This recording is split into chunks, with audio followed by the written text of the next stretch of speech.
It's time for our panel of the day, and we'll talk through the big issues of the morning. Dileepa Fonseka, BusinessDesk senior journalist, alongside Sarah Sparks, Sparks Consulting founder. Good morning. Morning. Good to see you both back. Oh, thank you. We'll talk about prisoners in a second, because a really interesting story out this morning from News Talk ZB on that. But road cones, we're back at it. Honestly, I feel like all we talk about on this, just in New Zealand, rugby, road cones, butter. Well, it's because we've got so many road cones and not enough butter. That's the issue, right? Basically. And too many rugby players. yeah, exactly. I mean, the road cone issue is, I think it's just tapping into, actually both butter and road cones kind of tapping into perennial frustration, I think, with everyone, right? Yes. Yeah. Butter is the cost of living.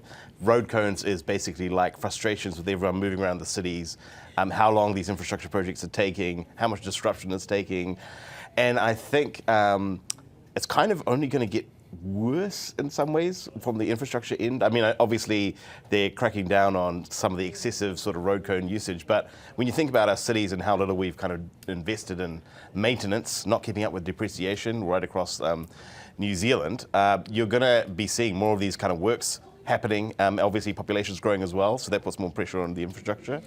I think it would be less frustrating if they would just finish some things. I think that's where it comes from. Like, if you have road cones, which make no sense to you, but then you get an amazing motorway or an amazing bridge, then it's like, who cares? But we've had so many years of nothing coming out the other end.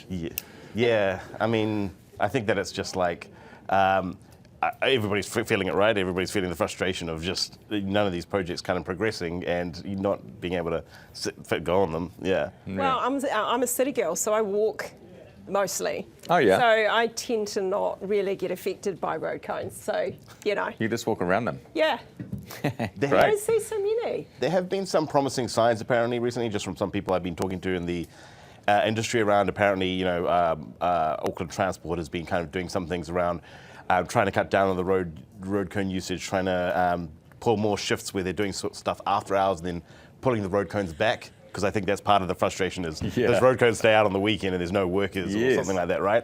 Apparently that's because... Well, it's an OSH issue, isn't it? Actually, I don't think that is an OSH issue because there's no work happening, right? But I think it's like, it's basically an issue of how much it costs you got to pay to take the Bring them in, put them out again. Basically. Yeah. There was logistics. I remember when we were growing up, we used to put our hand out the window and knock them over, if they were on the motorway, and then a friend of mine said, oh no, that their dad had worked for one of these companies and they started filling them with concrete.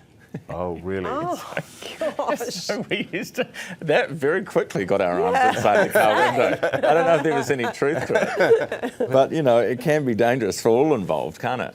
Didn't someone set them on fire recently? I feel like there was a case in Northland or something where somebody was setting road cones on fire. Yeah. You do see the odd one in Albert Park on top of the fountain. Yeah, or on top of the trees. Yeah.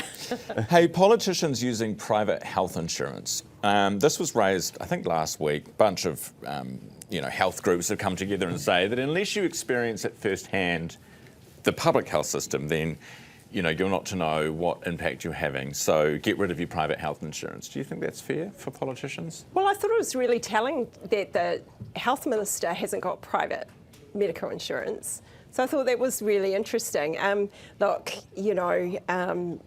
in principle, it sounds mighty, and wouldn't it be great if our politicians voluntarily did that to show their solidarity with the community, and also officials, because I think, you can have politicians that have all the great plans of the world for their portfolio, but it's actually the officials that have to deliver on it. So, there needs to be more sensitivity within the system, given some of the information that I'm seeing in terms of health and wait times. I just saw information that came through from the weekend from an event in the community, and there was a kaumatua that waited 18 months to get on top of his diabetes and get his medication, which is extraordinary. That's terrible. Yeah, and which is classic. Where are you seeing these? Within Māori communities with whānau Voice, which is having the opportunity to listen to whānau and what they're experiencing.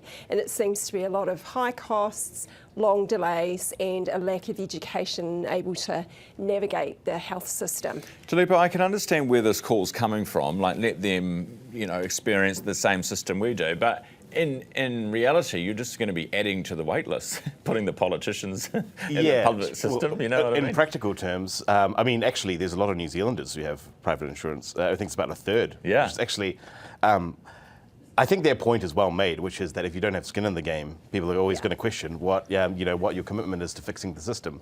But then we've also got to ask, why do a third of New Zealanders feel that way? And obviously, there's declining confidence in the public health system that people will be seen on time.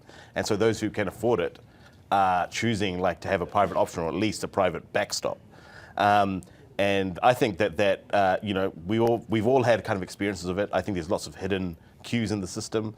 You've got referrals from GPs that are getting turned away probably more often than they should be for specialists. People are having when they're going to the ED, they're having these multi-hour wait times.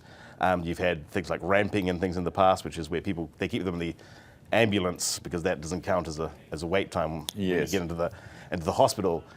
So we've clearly got all these pressures in the health system, and I don't think necessarily the one fix of it would be a pledge really, because from what I'm reading of what they're saying, it's the politicians could still continue paying for their health insurance, but they would have to pledge not to use it, basically. Yeah. Yeah. I know. It's a bit of a silly. That's the thing. I understand where they're coming from, but it's not going to happen. Yeah. You know what I mean? I mean, it's like, it's not going to. Some people will pledge it, some people won't. But I think their point is fair, which is health system under strain, people are declining confidence in it. Power to the people. This is electricity bills. Obviously in front of everyone's mind as we're in winter and the prices have jumped a little bit, 10% on average, I think it was. Do you notice or do you try and get a deal with your power companies, Sarah?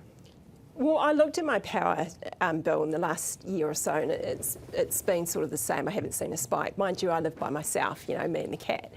But I did do a little search before I came on and looking at in ChatGPT who are the cheapest power outlets in New Zealand, and it comes up with a list. So I guess a little hack for people at home is, if you're not happy, have a look, do a search and see what's happening. As long as you don't get locked into a contract, and I made sure that I wasn't, because that's an issue where a lot of people get locked into a contract and they want to get out and they can't. A couple of years, some people are locked in. Yeah. So they've just got to Who was the cheapest? Can you remember from your... Oh, and give them some free PR. I think everyone needs to do it themselves. Do it for themselves. Yeah. What about you, Dileepa? Well, I mean, electricity costs have gone up, my bill's gone up.